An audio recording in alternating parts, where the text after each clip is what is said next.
Good evening friends. இன்றைக்கி நம்ம வீடியோவில் என்ன பார்க்க போகிறோன்னா, இப்போ மைல்டு காக்னிட்டிவ் இம்பேர்மெண்ட் அப்படிங்கிறத பற்றி ப்ரீவியஸ் இதில் பார்த்தோம். இப்போ நம்ம என்ன பார்க்க போகிறோன்னா, நார்மலாக இருக்க எல்டருக்கு வீட்டில் இருக்காங்க, வயசானவங்க அப்படி முதியோர்கள் இருக்காங்க அப்படின்னா அவங்களுக்கு பராமரிப்புகள் எப்படி பண்ணணும் அப்படிங்கிறத பற்றி தான் பார்க்க போகிறோம். ஸோ வீடியோக்குள்ளே போகிறதுக்கு முன்னாடி வீடியோ லைக் பண்ணுங்கள், ஷேர் பண்ணுங்கள், சப்ஸ்கிரைப் பண்ணுங்கள், மறக்காமல் பெல் ஐக்கானை கிளிக் பண்ணுங்கள். அப்போ தான் நான் போடுற வீடியோ உங்களுக்கு உடனுக்குடன் கிடைக்கும். வாங்க வீடியோக்குள்ளே போகலாம். ஓகே, முதியோர்களை பராமரிப்பது, இப்போ வீட்டில் வந்து அப்பா அம்மாவோ இல்லை தாத்தா பாட்டின்னு சொல்லலாம், இல்லை மாமனார் மாமியார்னு சொல்லலாம். இப்போ இந்த 60 வயதுக்கு மேற்பட்டவர்களை வந்து இப்போது ஆக்டிவிட்டீஸில் பார்த்தீங்கன்னா எல்லாருமே அப்படி இருக்க மாட்டாங்க. கொஞ்சம் பேர் நல்லா ஆக்டிவாக இருப்பாங்க. ஈவன் 70-80 இயர்ஸ்க்கு சில பேர் ஆக்டிவாக இருப்பாங்க.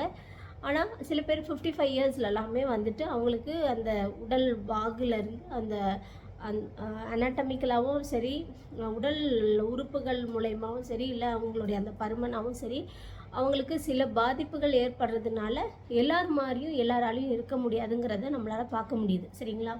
ஓகே, இப்போது நம்ம பேசிக்காக அவங்கள பிரிச்சுக்கணும். அவங்களால பண்ண முடியுதா பண்ண முடியலையா அப்படிங்கிறத பார்க்கும்போது, இப்போ அவங்களுக்கு சில விஷயங்கள் பண்ண முடியுது அப்படின்னு சொன்னால் அவங்கள என்கரேஜ் பண்ணுறது எப்படிங்கிறத பார்க்கலாம். சரிங்களா? ஸோ அதை வந்து depend, partially depend, independent, partially independent அப்படிங்கிற மாதிரி நம்ம கிளாஸிஃபை பண்ணிக்கலாம். அவங்களுடைய ஆக்டிவிட்டீஸ், அவங்களுடைய செயல்பாடுகளை வச்சு நம்ம அப்படியே கிளாஸிஃபை பண்ணிக்கலாம்.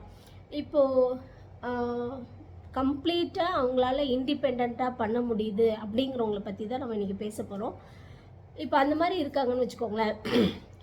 அவங்க வந்து யூஸ்வலாக பரபரப்பாக செஞ்ச ஒரு லேடியாக இருக்கலாம், இல்லை ஒரு ஆம்பளையாக இருக்கலாம், இல்லை பொம்பளையாக இருக்கலாம், எப்படி வேணால் இருக்கலாம். இப்போது அந்த மாதிரி இருக்கிறவங்க அந்த 60 வயசுக்கு ஆகும்போது தன்னால் செய்ய முடியுது, ஆனால் அந்த ஃபாஸ்ட்னஸாக செய்ய முடியல அப்படின்னும் போது அவங்களுக்கு ஒரு என்கரேஜ்மெண்ட்டு. சரிங்களா? ஸோ அவங்க என்கரேஜ் பண்ணும்போது, இப்போ பல் தேய்க்கிறாங்க, மெதுவாக தேய்க்கிறாங்க அப்படின்னா இவ்வளோ நேரமாக தேய்ப்பேன் அப்படின்னு சொல்லக்கூடாது. சரிங்களா? அது ரொம்ப, அதாவது நீங்கள் நல்லா புரிஞ்சுக்கோங்க, வயதானவர்கள் வந்து திரும்பவும் குழந்தை பருவத்தில் எப்படி குழந்தைங்க இருப்பாங்களோ அது மாதிரி தான் அவங்க மனசும் சரி, அவங்க உடலும் சரி, அது வந்து அவங்க மாறுதலை நம்ம பார்க்கலாம். ஸோ அந்த மாதிரி சென்சிட்டிவாக இருக்கக்கூடிய வயதினர்களை வந்து நம்ம அன்பாக அரவணைப்பாக பார்த்துக்கணும் அப்படிங்கிறத நம்ம தெரிஞ்சுக்கணும். சரிங்களா? ஸோ என்ன இன்றைக்கி இவ்வளோ நேரம் பண்ணுற, சீக்கிரம் வா அப்படின்னு சொல்லக்கூடாது. பக்கத்தில் போய், இப்போ அவங்க ப்ரஷ் பண்ணுறாங்க, கொஞ்சம் ஸ்லோவாக ஆகுறாங்க அப்படின்னா பக்கத்தில் போய் அவங்கள அப்படி ஷோல்டரை பிடிச்சி, இப்போ ஒரு பையனோ இல்லை ஒரு பொண்ணோ இருந்தீங்கன்னா போய் அவங்க ஷோல்டரை பிடிச்சி, என்னம்மா உங்களுக்கு முடியலையா இன்னைக்கு அப்படின்னு நீங்கள் கேட்கும்போது, இல்லை எனக்கு நல்லா தான் இருக்குது அப்படின்னு சொல்லி அவங்களுடைய ஆக்டிவிட்டியில் அவங்களுடைய கவனத்தை நீங்கள் அதிகப்படுத்துகிறத பார்க்கலாம்.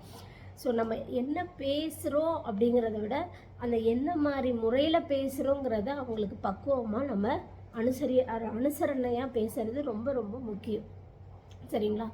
ஓகே, இப்போது நேரத்துக்கு நேரம் நமக்கு ஒரு விஷயங்கள் செய்யும் போது பார்த்திங்கன்னா ஒவ்வொன்றுத்துக்கும் இப்போது ஒரு கணவன் மனைவி இருக்காங்க அப்படின்னு சொன்னால், இதை செய்ய போகிறேன், இதை செய்யட்டுமா அப்படி நம்ம பகிர்ந்து கேட்டு பண்ணுற மாதிரி அவங்களையும் இன்வால்வ் பண்ணணும்.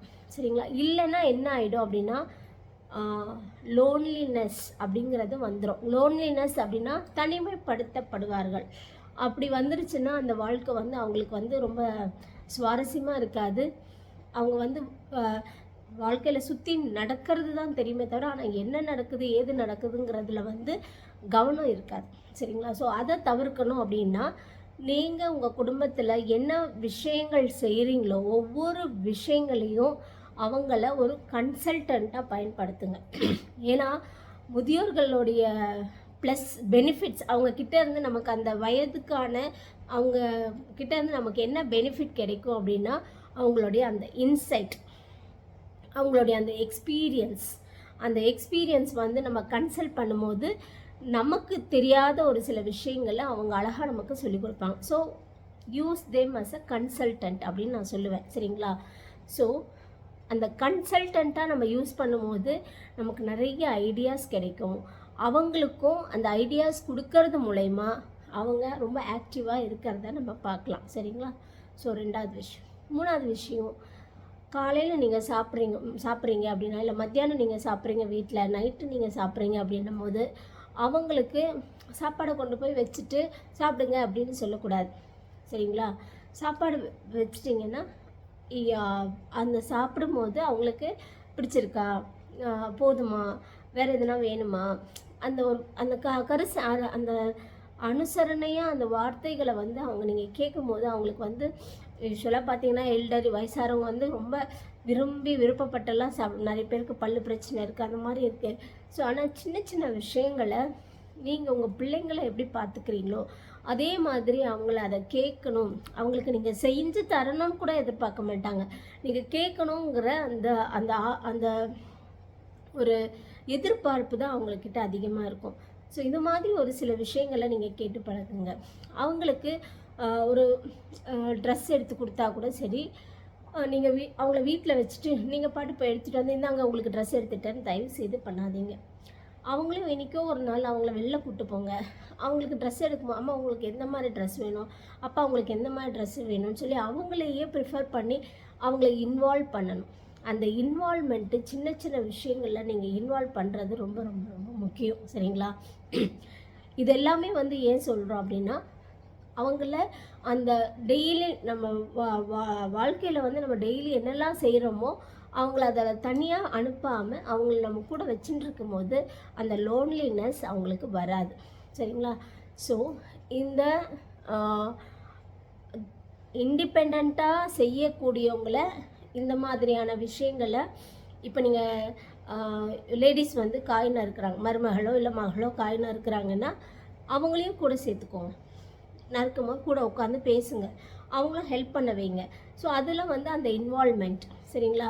ஸோ இந்த மாதிரி அந்த இண்டிபெண்ட்டாக செய்யக்கூடிய விஷயங்களை அவங்கள தொடர்ச்சியாக நம்ம நமக்குள்ளர அவங்கள சேர்த்துக்கணும். அப்படியே அவங்க அந்த பயன்பாட்டில் இருந்தாங்கன்னா அவங்களுக்கு அந்த மறதியோ இல்லை ஒரு வெறுமையோ இல்லை அந்த லோன்லினஸோ இல்லை அந்த மன அழுத்தமோ வராமல் நம்ம தடுக்கலாம். ஸோ இந்த வீடியோ பயனுள்ளதாக இருக்கும் நம்புகிறேன். நன்றி.